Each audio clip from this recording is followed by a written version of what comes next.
காலையில் வச்ச உளுந்தங்கச்சி அப்படியே இருக்கு, ஒழுங்கா எல்லாரும் திங்காம. ஆமாம், அவனுக்கு எலும்பை வாங்கி வாங்கி கொடுத்தவன். ஆமாம், அவனுக்கு நம்ம எனக்கிட்ட சோறு பொங்கி இருக்கோம்ல, போதும். எலும்பு வாங்கி கொடுத்து அந்த பையன் ஒழுங்கா சோறே திங்க மாட்டாங்க, அப்புறம் அதை ஏன் வாங்கி கொடுக்கணும்? சல்லாம் ஊற்றாலாம். ஒரு டைலாக் நான் கடைசி வரைக்கும் அது போடவே இல்லை சத்தியமா. என்ன தெரியுமா, இந்த சால்னாக்கு அப்புறம் பிரிக்கிறது நம்ம பிரிக்கணும்னு கேட்டுறாங்களா அப்படின்னு ஏதோ ஒரு டைலாக் வர தெரியுமா, அது கடைசி வரை போடவே இல்லை. ஒரு வாட்டி எடுத்தேன், அப்போ வந்து ரப்பர் அவுக்கதை எடுத்தேன், ஆனால் போடலை. நம்ம நிறைய வீடியோ எடுப்போம், ஆனால் போட மாட்டோம். அது நம்மக்கிட்ட இருக்க ஒரு கெட்ட பழக்கம். எங்கே போனாலும் எடுப்பேன். எனக்கு என்னைய செல்லு வந்து ஸ்டோரேஜ் ஃபுல்லாகிட்டுன்னு சொல்லுவோம். எனக்கு எடுத்த வீடியோலாம் டெலிட் பண்ணுறது இதான் நடக்கும். சிக்கன் இது மட்டன், அது சிக்கன், அதான் சிவப்பு கலரில் இருக்கு. கடையில் புரோட்டா நைஸாக இருக்கு.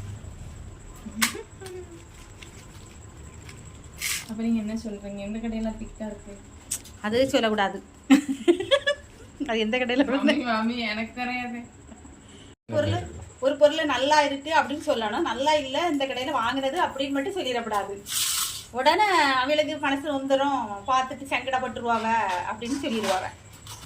ஓகே, இன்னைக்கு நைட்டு சாப்பாடு என்ன அப்படின்னாக்கி, காலையில் உளுந்தங்கச்சி வச்சு கொஞ்சமாக குடிச்சிட்டு மீதி போட்டுருக்கு. மத்தியானத்துக்கு ஒரு ஃபங்க்ஷன் வீட்டுக்கு போகணும், அதாவது சடங்கு வீடு, அப்புறம் ஒரு கல்யாண வீடு எல்லாம் அட்டன் பண்ணிக்கிட்டு வந்து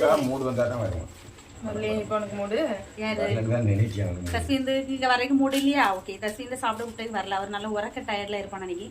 ஓகே, இது நைட்டுக்கு பரோட்டா வாங்கி சாப்பிட்றோம். ஓகேவா, ஜாக்கி கொஞ்சம் சோறு பொங்கணும், பழைய மீன் குழம்பு வச்சு சாப்பாடு விட்டோம். எங்கள் வீட்டில் இன்னைக்கு இதுதான்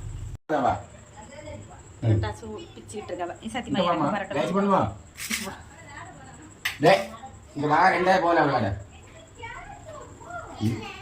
வா தஸ்விந்து, வா தஸ்விந்து, ஏன் ரொம்ப பிக்கு பண்ணாத.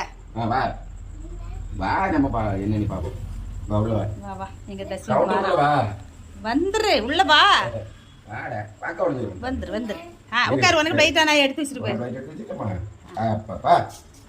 தஸ்விந்து ஒன்று எடுத்து கொடுங்க. வேற எதுக்கு கூப்பிடுவோம்? எங்க வீட்டுல நீ ஒரு நபர் தானே, நீ உங்க பூச்சிக்குட்டி எல்லாம் ஒரு நபர் தானே. அப்போ நாங்க சாப்பிட்டா நீங்க உங்களை கூப்பிட மாட்டோமா? எனக்கு உள்ள மேலே அப்படி குழம்புல ஊற்றி விடுங்க, நல்லா ஊற்றுங்க. மட்டன் சிக்கனு கலந்து அடிப்பு நடக்கு.